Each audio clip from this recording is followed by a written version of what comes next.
This guy is immortal but just wants to game over. That is why he tracked down Fuko, who has the power of Unluck. Just touching her brings bad luck, anything from getting wrecked by a train to summoning a literal meteor if you accidentally smooch her. Unlike Andy, Fuko has hated this power since she was a kid. A slightly longer hug before a business trip caused her parents' plane to crash, taking out all 270 people on board. So, after growing up and finishing her favorite manga, she decided to log off for good. Although Andy tried to stop her as he walked by, Fuko warned him to mind his own business, saying her bad luck brings total doom, but that immediately caught his interest.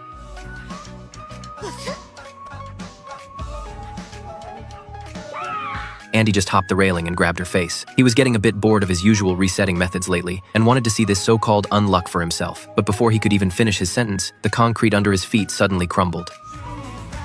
As the train roared past, Fuko fell into deep guilt, thinking she had ended another innocent person. But right then, Andy lost his top and his head suddenly flew up from under the bridge, freezing her in pure shock. While she was stunned, Andy instantly regenerated his entire body. He not only scooped her up as she tried to run, planning to study her abilities, but also forced her to fly away with him so the arriving cops would not think he was some weirdo. Andy used the thrust from rapidly regenerating his feet to carry her to the edge of a rooftop. He threatened to drop her if she did not explain the truth about her unluck, but Fuko could not care less since she was not planning on sticking around today anyway. Seeing that, Andy just started spinning her around like a crazy windmill. Getting dizzy, Fuko had no choice but to confess how she lost her parents when she was young, explaining that since then, she has covered her entire body in thick layers. But before she could finish, Andy suddenly reached out to test her ability. The next second, a whole crate of bananas smashed hard onto his head. Fuko tried to use the moment he was knocked out to escape, but in her panic, she slipped on a banana peel and fell straight off the building. As she was falling, she suddenly realized she had not done any of the normal things a girl should get to do. Maybe hearing her inner wish to live, a regenerated Andy jumped off the roof right after her. Using an insane amount of speed